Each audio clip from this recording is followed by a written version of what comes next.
இந்த வீடியோவில் பார்க்க போகிறது இயக்குனர் லோகேஷ் அஜய்ஸ் டைரக்ஷனில் நவீன் சந்திரா நடிச்சிருக்கிற 11 தமிழ் திரைப்படத்தோட விமர்சனம். இந்த படத்தோட கதை என்னன்னு பார்க்கறதுக்கு முன்னால் இந்த படத்தை நான் பார்த்ததே ஒரு பெரிய கதை தான். இந்த படம் போன மாதம் மே 16ஆம் தேதி ரிலீஸ் ஆச்சு. படம் ரிலீஸ் ஆகிறதுக்கு 2 நாள் முன்னாலே ப்ரெஷ் ஷோலாம் போட்டாங்க. அதுக்கு எனக்கு இன்வைட்டும் வந்தது. ஆனால் என்னால் அந்த ப்ரெஷ் ஷோவை போய் பார்க்க முடியல. ஏன்னா ப்ரெஷ் ஷோ மதியானம் 3 மணிக்கு வச்சுருந்தாங்க. ஆஃபீஸ் ஹவர்ஸ் அப்படிங்கிறதால என்னால் இந்த படத்தோட ப்ரெஷ் ஷோவை பார்க்க முடியல. சரி, வீக்கெண்டில் பார்த்துக்கலாம் அப்படின்னு நினச்சா அந்த வாரத்தில் மட்டுமே 5-6 படங்கள் ரிலீஸ் ஆகிருந்தது ஒரே நாளில். சூரி நடித்த மாமன், சந்தானம் நடித்த DD next level, mission impossible final reckoning, அப்புறம் ஃபைனல் டெஸ்டினேஷன் பெட்லைன்ஸ் அப்படின்னு இந்த மாதிரி நிறைய படங்கள் வந்தது. சந்தானம் படத்துக்கும் சூரி படத்துக்கும் ரிவ்யூ போட்டு முடிக்கிறதுக்கே சனிக்கிழமை ஈவினிங் ஆகிடுச்சு. அதுக்கப்புறமா நான் மிஷன் இம்பாசிபிள் படத்துக்கே என்னால் ரிவ்யூ போட முடியல. வீட்டு வேலை அது இதுன்னு நிறைய வேலைகள் இருந்ததால ஒரு வாரம் கழிச்சு தான் நான் மிஷன் இம்பாசிபிள் படத்துக்கே ரிவ்யூ போட்டேன். நடுவில் எப்படியாச்சும் இந்த 11 படத்தை பார்த்துலாம்னு நினச்சா இந்த படத்துக்கு பெருசாக ஷோஸே இல்லை. முதல் 2-3 நாட்களில் இந்த படத்துக்கு ரொம்ப கம்மியான ஷோஸ் தான் இருந்தது. ரொம்ப கம்மியான தேட்டரில் ரொம்ப கம்மியான ஷோஸ் தான் கொடுத்துருந்தாங்க. அது போக இந்த ஃபைனல் டெஸ்டினேஷன் பெட்லைன்ஸ் படத்துக்கு நான் டிக்கெட் போட்டு வச்சிருந்தேன். அதுவும் திடீர்னு வேற ஒரு வேலை வந்துட்டதால அந்த படத்தோட ஷோ டிக்கெட்டையும் லாஸ்ட் மினிட்ல கேன்சல் பண்ற மாதிரி ஆயிடுச்சு. என்னால் போக முடியல. சரி, அதுக்கடுத்த வாரம் இந்த படத்தை பார்க்கலாம்னா திடீர்னு உடம்பு சரியில்லாமல் போச்சு. அந்த வீக்கெண்ட் நான் எந்த படமுமே பார்க்கல, எந்த ரிவ்யூவும் போடல. அதுக்கடுத்த வாரம் தக் லைஃப் வந்த வீக்கில் பார்த்தீங்கன்னா நான் ஆஃபீஸ் வேலையா கொல்கத்தா, புவனேஸ்வர், ராஞ்சின்னு ஈஸ்ட் இந்தியா பக்கம் போயிட்டேன். அதுக்கடுத்த வீக்கெண்டில் பர்சனல் வேலையா ஃபங்க்ஷன் அது இதுன்னு திண்டுக்கல், மயிலாடுதுறைன்னு ஊர் பக்கம் போயிட்டேன். ஸோ இந்த ஊர்லேயுமே 11 படம் ஓடல. இதுக்கு நடுவில் இந்த 3-4 வாரத்தில் பார்த்தீங்கன்னா 11 படம் ஓடிடியிலே ரிலீஸ் ஆயிடுச்சு. 2 ஓடிடி பிளாட்ஃபார்மில் ரிலீஸ் ஆயிருந்தது. ஓடிடியில் வந்த படத்தை பார்த்துட்டு நிறைய பேர் தேட்டரில் பார்க்காதவங்களாம் படம் ரொம்ப நல்லா இருக்குது அப்படின்னு சொன்னாங்க. நானும் கண்டிப்பாக இந்த படத்தை ஓடிடியில் பார்க்கலாம் அப்படின்னு நினச்சேன். இந்த எல்லா வேலையும் முடிச்சுட்டு ஆஃபீஸ் வேலை, பர்சனல் வேலையெல்லாம் முடிச்சுட்டு போன வாரம் சண்டே தான் சென்னைக்கு வந்திருந்தேன். அப்போ எதேச்சியா புக் மை ஷோ ஆப்பில் பார்க்கும்போது ஓடிடியில் ரிலீஸ் ஆகி 2 வாரம் ஆன பின்னாலையும் தேட்டரில் ஓடிட்டு இருக்கு, சில காட்சிகள் ஓடிட்டு இருக்கு அப்படின்னு பார்த்தேன். சரி, இது த்ரில்லர் படம், தேட்டரில் பார்த்தா தான் நல்லா இருக்கும், ஒரு நல்ல எக்ஸ்பீரியன்ஸாக இருக்கும்னு சொல்லிட்டு பிவிஆர் விஆர் மாலில் புக் பண்ணி ஈவினிங் ஷோ பார்த்தேன். ஆனால் அதுக்கப்புறம் கூட படம் பார்த்தேன், எனக்கு பிடிச்சிருந்தது. அதுக்கப்புறம் கூட உடனே ரிவ்யூ போட முடியல. போன வாரம் ஃபுல்லாக ஆஃபீஸ் ஒர்க் இருந்தது. அதுக்கப்புறம் மறுபடியும் போன வீக்கெண்ட், அதாவது இந்த வீக்கெண்டில் 2-3 நாள் முன்னால் நான் பண்ருட்டிக்கு ஒரு பர்சனல் விஷயமா போயிட்டேன். ஸோ அதுக்கப்புறம் தான் இந்த வாரம் ரிலீஸ் ஆன படம் மார்கன், லவ் மேரேஜ், இந்த படங்கள்லாம் பார்த்தேன். அதுக்கு முன்னால் ஃபஸ்ட்டு இந்த படத்தோட ரிவ்யூ போட்டணும்னு சொல்லிட்டு நேற்று சண்டே தான் இந்த ரிவ்யூ ஷூட் பண்ணேன். இந்த படத்தோட கதை என்னன்னா, சென்னையில் தொடர்ச்சியாக நிறைய மர்மமான கொலைகள் நடக்குது. இந்த எல்லா கொலைகள்லையுமே பார்த்தீங்கன்னா விக்டிம்ஸ் சுட்டு கொல்லப்பட்டிருக்காங்க. அதுக்கப்புறமா அவங்களோட டெட் பாடியை அடையாளம் தெரியக்கூடாது அப்படிங்கிறதுக்காக எரிச்சிருக்காங்க, பெட்ரோல் ஊற்றி எரிச்சிருக்காங்க. ஸோ இப்படி இருக்கிறதால எந்த ஒரு தடையுமே கிடைக்காம போலீஸ் இந்த கேஸ் ரொம்ப நாளாக ஓப்பன்லேயே வச்சுருக்காங்க. எந்த ஒரு க்ளூவுமே கிடைக்கல, ரொம்ப குழம்பி போயிருக்காங்க. இது அதுக்கப்புறமும் வரிசையாக இன்னும் சில கொலைகள் நடக்குது. அந்த கொலைகளும் இதே பேட்டர்னில் தான் இருக்குது.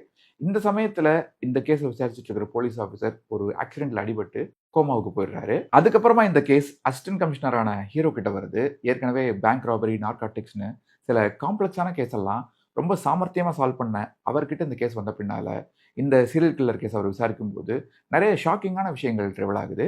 ஸோ அதுக்கப்புறம் என்னாச்சு, அந்த சீரியல் கில்லர் ஹீரோ பிடிச்சாரா இல்லையா அப்படிங்கிறது சுற்றி நகருது இந்த 11 படத்தோட கதை. இந்த படத்தோட ப்ளஸ் பாயிண்ட்ஸ் என்னன்னா, முதல் பாசிட்டிவ் எங்கேஜிங்கான ஸ்க்ரீன் பிளே. குறிப்பாக செகண்ட் ஹாஃப் இன்டர்வலுக்கு அப்புறமா அந்த ஃப்ளாஷ்பேக் போர்ஷனில் தொடங்கி கிளைமேக்ஸ் வரைக்கும் படம் பரபரன்னு போகுது. இந்த படத்தோட முதல் பாதியில் வரக்கூடிய விசாரணை காட்சிகள், உதாரணத்துக்கு அந்த ஆங்கிள் சர்ஜரியை வச்சு விசாரிக்கக்கூடிய சீன்ஸ்லாம் ரொம்பவே ஜென்ரிக்காக தான் இருந்தது. இதுக்கு நடுவில் லவ் சீன்ஸ் அது இதுன்னு நிறைய டிஸ்ட்ராக்ஷன்ஸ் வேற.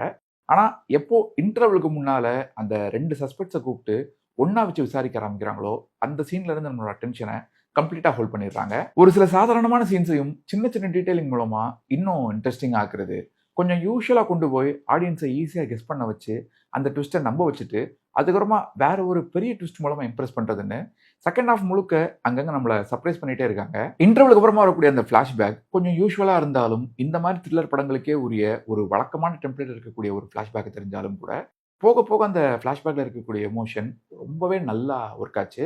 அதுவும் அந்த 2 பசங்களோட ஆக்டிங் பார்த்தீங்கன்னா அந்த மொத்த எபிசோடையுமே ரொம்ப சூப்பராக அருமையாக எலிவேட் பண்ணிடுச்சு, ரொம்ப இம்பாக்ட்ஃபுல்லாக ஆக்கிடுச்சு. ப்ரீ கிளைமேக்ஸ் அப்போ அந்த சிமெட்ரி சீனில் கில்லர் யாரு அப்படிங்கிற அந்த ரெவல் வரும்போது என்ன இது இவ்வளோ யூஷுவலாக வச்சிருக்காங்களே அப்படின்னு தான் தோணுச்சு. அதே போல் கிளைமேக்ஸுக்கு முன்னால் அந்த சிகரெட் லைட்டரை வச்சு ஒரு விஷயம் வரும்போது ஒரு பர்டிகுலர் கேரக்டரை இந்த அளவுக்கு முட்டாளாக காட்டியிருக்காங்களே அப்படின்னு தோணுச்சு. இவ்வளோ கன்வீனியன்ட்டான ரைட்டிங்கா அப்படின்னு தான் கேட்க தோணுச்சு. ஆனால் அதுக்கடுத்து அந்த ட்விஸ்ட்டு நிஜமாவே அன்எக்ஸ்பெக்டடாக இருந்தது. அந்த பிளான்சி பற்றின டயலாகை ரீகால் பண்ணுற மூமெண்ட்டும் பிரில்லியண்ட்டாக இருந்தது. அந்த அம்மா சென்டிமெண்ட் ஆகட்டும், மனோகர் கேரக்டர் ஆகட்டும், படம் முடியும் போது எல்லாத்துக்குமே ஒரு ப்ராப்பரான க்ளோஷர் கொடுத்ததும் நல்ல ரைட்டிங். அதே போல் அந்த பேங்க் ராபரி சீன் படத்தோட ஆரம்பத்தில் வருது இல்லையா, அது சும்மா ஹீரோவோட மாஸ் மொமெண்ட்டுக்காக பில்டப்காக மட்டுமே இல்லாமல் கடைசியில் அதையும் கதையில் கனெக்ட் பண்ண வரைக்கும் எதையுமே மிச்சம் வைக்காம சரியா யூஸ் பண்ணியிருந்தாங்க. பெர்ஃபார்மன்ஸ் வைஸ் நவீன் சந்திரா எப்பவுமே வரப்பாவே இருக்கக்கூடிய ரொம்ப சீரியஸான போலீஸ் ஆஃபீஸர் கேரக்டர்ல கன்வின்சிங்காகவே பண்ணியிருக்காரு. ஆக்ஷன் காட்சிகள், இன்வெஸ்டிகேஷன் சீன்ஸ், மற்ற முக்கியமான காட்சிகள்னு எல்லா சீன்ஸ்லுமே அந்த கேரக்டர் என்ன டிமாண்ட் பண்ணதோ அதை மிகச்சரியாவே பண்ணியிருக்காரு. அவருக்கு அடுத்தபடியா ரொம்ப முக்கியமான ஒரு கேரக்டர் வரக்கூடிய அபிராமியும் நல்லா நடிச்சிருக்காங்க.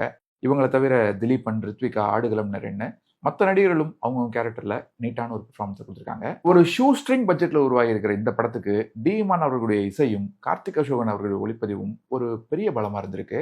செகண்ட் ஹாஃப்ல மனோ வாய்ஸ்ல வரக்கூடிய அந்த சோக பாடல் நிஜமாவே அருமையா இருந்தது. அண்ட் டி.இமான் அவர்களுடைய பிஜிஎம் பல காட்சிகள் இந்த படத்துக்கு ஒரு பெரிய ப்ளஸ் பாயிண்டாகவும் சில காட்சிகள்ல கொஞ்சம் லவுடாகவும் இருந்தது. இந்த படத்தோட குறைகள் என்னன்னா, முதல் மைனஸ் ஒரு சில காட்சிகள்ல இருக்கக்கூடிய ரொம்பவே அமெச்சூரான மேக்கிங் அண்ட் நடிக்கவே தெரியாத ஒரு சில ஆக்டர்ஸோட பெர்ஃபார்மன்ஸ் தான். இந்த ரெண்டு விஷயங்கள் தான் சூப்பரா வந்திருக்க வேண்டிய இந்த படத்தோட தரத்தை பயங்கரமா டேமேஜ் பண்ணியிருக்கு. அதுல முதல் ஆளு இந்த படத்தோட ஹீரோயினா நடிச்சிருக்கிற ரேயாஹரி. அவங்க ஒரு காலேஜ் ஸ்டூடெண்ட் மாதிரியான கேரக்டர்ல வர்றாங்க. ஆனா அந்த கேரக்டருக்கு அவங்க கொஞ்சம் கூட செட்டே ஆகல. அவங்களுக்கு சுத்தமா நடிக்கவும் வரல. யாரா இது, இந்த படத்துக்கு சம்பந்தமே எல்லாம் வந்து போறாங்களே அப்படின்னு பார்த்தா அவங்க தான் இந்த படத்தோட ப்ரொடியூசராம். ப்ரொடியூசருங்கிறதுக்காக அவங்களுக்கு தனியா ஒரு ரொமான்ஸ் ட்ராக், ஒரு பாட்டெல்லாம் வச்சு நல்லா போயிட்டு இருக்கிற படத்தை நடுவில் கொஞ்சம் நேரம் கொதறி வச்சிருக்காங்க. எனக்கு தெரிஞ்சு இந்த மொத்த படத்தையும் எடுத்து முடிச்சுட்டு கடைசியில் அவங்களோட சீன்ஸை மட்டும் வேண்டா வெறுப்பா அவங்களோட திருப்திக்காக ஆட் பண்ணியிருப்பாங்கன்னு நினைக்கிறேன். ஏன்னா அவங்களோட இன்ட்ரோ சீனே பாருங்களேன், ஹீரோட கார் பிரேக் டவுன் ஆயிடுது. அவர் ஹீரோயின் கிட்ட லிஃப்ட் கேட்டு அவங்க கார்ல போறாரு. ஆனா அதுக்கு அடுத்த சீன்ல பாத்தீங்கன்னா ஹீரோ அவரோட கார்ல தான் போய் அந்த ஹாஸ்பிட்டல் இறங்குறாரு. அதாவது அந்த ஹீரோயின் சீன்ஸ்லாம் தனித்தனியா ஷூட் பண்ணி கதைக்கு சம்பந்தமே இல்லாம எங்கெல்லாம் கேப் கிடைக்குதோ அங்கெல்லாம் சொருகி வச்சிருக்காங்க. அந்த லிஃப்ட் கேட்குற சீனே எடுத்துக்கோங்களேன். அந்த லிஃப்ட் கேட்குற சீன்ல ஒரு ஃபிளாஷ்பேக் வருது. அந்த ஃபிளாஷ்பேக்குள்ள குட்டி குட்டியா லவ் சீன்ஸ், பாட்டு அப்படின்னு வச்சு முடிஞ்ச வரைக்கும் இழுக்கிறாங்க.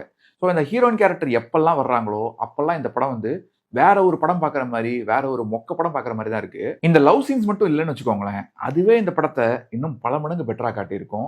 இன்னொரு சீன்ல பாத்தீங்கன்னா ஹீரோ ஒரு முக்கியமான இன்வெஸ்டிகேஷன்ல இருக்கும்போது அந்த ப்ரொடியூசர் ஹீரோவுக்கு கால் பண்ணி, அந்த ஹீரோயின் ஹீரோவுக்கு கால் பண்ணி ஒரு பிரச்சனை, உடனே சீக்கிரம் கிளம்பி வாங்க அப்படிங்கிறாங்க. அங்க ஹீரோ போனா அவர்கிட்ட ப்ரப்போஸ் பண்ணிக்கிட்டு இருக்காங்க. அப்பவே என்ன சொல்றாங்கன்னா, இனிமே உங்க முகத்துல நான் முழிக்கவே மாட்டேன் அப்படின்னு சொல்லிட்டு கிளம்புறாங்க. அப்பதான் படம் பார்க்குற நமக்கு ரொம்ப ஆறுதலா இருக்கு. அவங்க கிளம்புறப்பதான் சப்பாடா இனிமேலாச்சும் கதைக்குள்ள போவாங்க, இனிமே அந்த மொக்க சீன்ஸ் எதுவுமே வராதுன்னு அப்பதான் நமக்கு ஆறுதலா இருக்கு. இப்படி இந்த ஹீரோயின் கேரக்டர் மாதிரியே வேற ஒரு 2-3 நடிகர்களும் அப்படிதான் இருந்தாங்க. கண்டிப்பா ஹீரோயின் அளவுக்கு இல்ல, ஆனா ரொம்ப அமெச்சூரா பெர்ஃபார்ம் பண்ணக்கூடியவங்களா இருந்தாங்க. உதாரணத்துக்கு அந்த கேஸை முதல்ல விசாரிச்ச அந்த இன்வெஸ்டிகேஷன் ஆஃபீஸர் சுதாகர் அப்படிங்கிற சஸ்பெக்ட், இவங்களெல்லாம் உதாரணமா சொல்லலாம். ரஞ்சித் குமார் ஐபிஎஸ் அப்படிங்கிற இன்வெஸ்டிகேஷன் ஆஃபீஸர் இருக்கார் இல்லையா, அவர்லாம் அந்த முதல் அரை மணி நேரத்துல கொஞ்சம் கூட எக்ஸ்பிரஷனே இல்லாம பயங்கர ஸ்டோன் பேஸ்டா இருந்தாரு. இவங்களெல்லாம் பார்க்கும்போது சரி, இந்த மாதிரி வேற 2-3 பேரும் ஒன்று டைரக்ஷன் டீமை சேர்ந்தவங்களா இருப்பாங்களோ இல்லை ப்ரொடியூசராக இருப்பாங்களோ அப்படிங்கிற மாதிரி தான் தோணுச்சு. ஆனால் அப்புறம் தான் தெரிய வந்தது அவங்கெல்லாம் தெலுங்கு நடிகர்கள் அப்படின்னு. அதே போல் நிறைய காட்சிகளில் கன்வீனியன்ட் ரைட்டிங் அப்படிங்கிற ஒரு விஷயம் கொஞ்சம் அதிகமாகவே இருந்த மாதிரி இருந்தது. கிளைமேக்ஸ் உட்பட நிறைய முக்கியமான காட்சிகளில், உதாரணத்துக்கு அந்த லிஃப்ட்டுக்குள்ள இருந்து யார் வர்றாங்க அப்படிங்கிறது கூட பார்க்காம கண்ணை மூடிக்கிட்டே சொல்றதெல்லாம் கொஞ்சம் சில்லியாக தான் இருந்தது, ரொம்பவே கன்வீனியன்ட்டாக தான் இருந்தது. மொத்தத்தில் இந்த 11 திரைப்படம் எப்படி இருக்குன்னு கேட்டிங்கன்னா, ஒரு நல்ல கிரைம் த்ரில்லர் திரைப்படம். ஒரு சில குறைகளை மட்டும் ஃபோக்கஸ் பண்ணி அதெல்லாம் நிவர்த்தி பண்ணியிருந்தாங்கன்னா இன்னுமே பிரமாதமான ஒரு படமாக வந்திருக்கும். இப்போ கூட இது ஒரு நல்ல என்டர்டெய்னர் தான். முதல் பாதையில் இருக்கக்கூடிய ஒரு சில குறைகளை மட்டும் பொறுத்துக்கிட்டிங்கன்னா கண்டிப்பாக உங்களை டிசப்பாயிண்ட் பண்ணாத ஒரு படமாக இருக்கும். என்ன கேட்டிங்கன்னா, இது வரைக்கும் இந்த வருஷத்தில் ஒரு 4-5 பெரிய பட்ஜெட் படங்கள் வந்திருக்கு. 100 கோடி, 200 கோடி, 300 கோடியில் உருவான சில பெரிய பட்ஜெட் படங்கள் வந்திருக்கு. சில பெரிய ஹீரோக்கள் நடித்த படங்கள், மணிரத்னம், சங்கர் மாதிரி பெரிய பெரிய இயக்குநர்கள் எடுத்த படங்கள் வந்திருக்கு. இந்த மோசமான படங்கள்லாம் கம்பேர் பண்ணும்போது சில குறைகள் மட்டுமே இருக்கக்கூடிய இந்த சின்ன பட்ஜெட் படத்தை கண்டிப்பாக சூப்பர் படம் அப்படின்னே கொண்டாடலாம். இந்த அறிமுக இயக்குனர் லோகேஷ் அஜில்ஸ் கண்டிப்பாக அடுத்தடுத்து இதை விட பெட்டரான படங்கள் பண்ணுவார் அப்படின்னு நம்புவோம். அவருக்கு நம்மளோட வாழ்த்துக்கள். ஸோ இந்த ரிவ்யூ உங்களுக்கு பிடிச்சிருந்தா மறக்காம உங்கள் ஃப்ரெண்ட்ஸ் அண்ட் ஃபேமிலி கூட ஷேர் பண்ணுங்க. நீங்கள் ஏற்கனவே இந்த 11 திரைப்படத்தை தியேட்டர்லையோ இல்லை ஓடிடிலையோ பார்த்துருந்தீங்கன்னா உங்களோட கருத்துக்களை மறக்காம கீழே கமெண்ட்ஸ் சொல்லுங்க. மீண்டும் வேற ஒரு வீடியோ சந்திப்போம். இன்னும் நிறைய சினிமாக்கள் பார்ப்போம், நிறைய சினிமாக்கள் பற்றி பேசுவோம். நன்றி.